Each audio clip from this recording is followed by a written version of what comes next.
Halo semuanya, jumpa lagi dengan saluran kesayangan Anda yang akan mengupas lebih mendalam mengenai ilmu pengetahuan alam dan akan mengupas habis masalah-masalah ilmu alam di sekitar kita.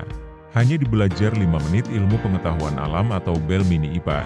Kali ini kita akan membahas mengenai ciri-ciri makhluk hidup. Karakteristik makhluk hidup ada yang dapat dengan mudah diamati oleh Anda, dan ada yang memerlukan pengamatan secara mendetail.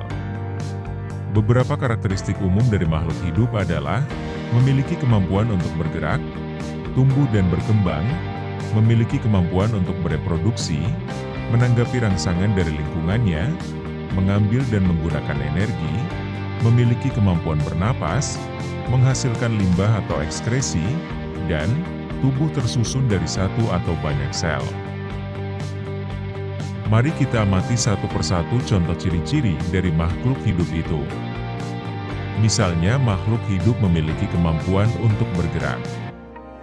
Kemampuan untuk bergerak merupakan karakteristik dasar dari kehidupan. Biasanya gerakan hewan dapat dengan mudah kalian amati. Berbeda halnya dengan tumbuhan yang bergerak secara lambat dan sulit untuk diamati secara langsung. Contoh gerakan tumbuhan yang mudah diamati adalah gerakan menutupnya daun putri malu atau bahasa latinnya Mimosa pudica saat disentuh.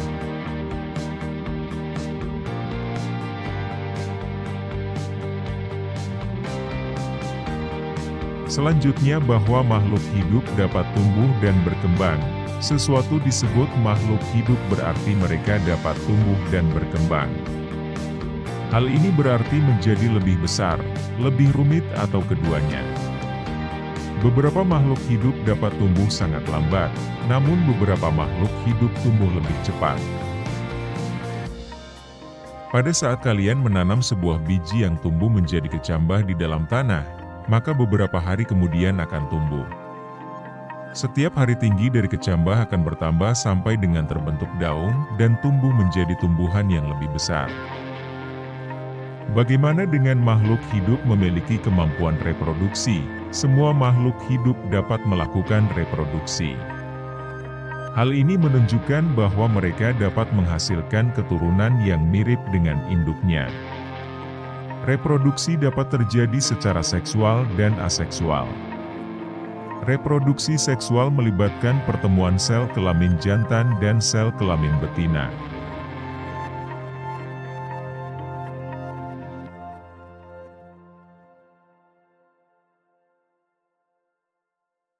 Adapun reproduksi aseksual tidak melibatkan pertemuan sel kelamin jantan dan betina, namun hanya memerlukan satu induk saja.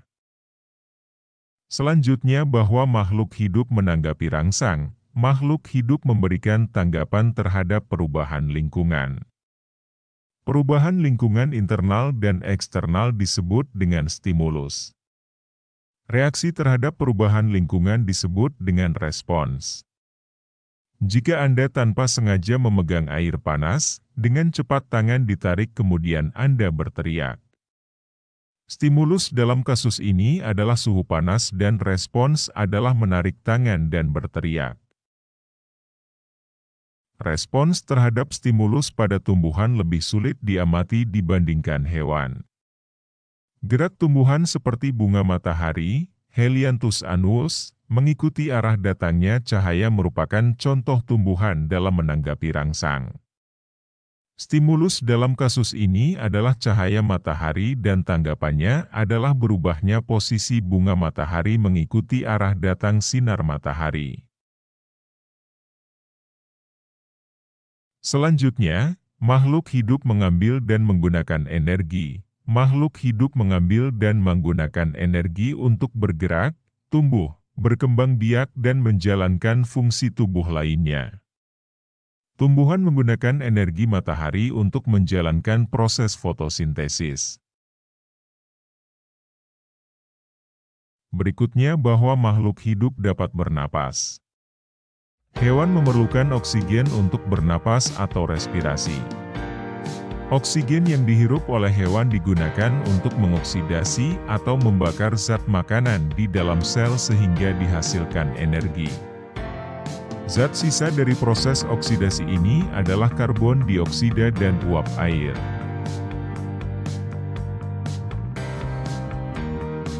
Selanjutnya, bahwa makhluk hidup menghasilkan zat sisa. Terdapat banyak sekali proses biokimiawi di dalam tubuh makhluk hidup. Selain menghasilkan produk yang berguna, reaksi ini juga menghasilkan zat sisa yang bersifat racun bagi tubuh sehingga harus dikeluarkan dari tubuh makhluk hidup. Proses pengeluaran zat sisa metabolisme ini disebut dengan ekskresi. Terakhir, salah satu ciri-ciri makhluk hidup adalah bahwa mereka tersusun dari sel. Makhluk hidup secara struktural tersusun dari sel. Makhluk hidup ada yang tersusun dari satu sel atau uniseluler seperti paramecium, amoeba, dan euglena. Untuk mengamati makhluk hidup yang sifatnya uniseluler kita harus menggunakan mikroskop, karena makhluk hidup seperti ini sangat kecil, tidak dapat diamati oleh mata secara langsung. Dan makhluk hidup yang tersusun dari banyak sel atau multiseluler contohnya manusia, hewan dan jamur.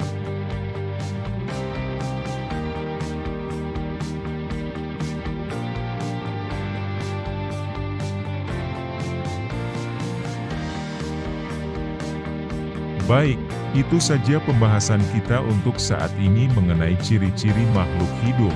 Tetap semangat dalam belajar. Terima kasih bagi yang sudah subscribe, kami doakan semoga Anda lulus dalam ujian nasional nanti, dan dapat kesuksesan dalam meraih cita-citanya. Sampai jumpa lagi di bahasan berikutnya yakni klasifikasi makhluk hidup.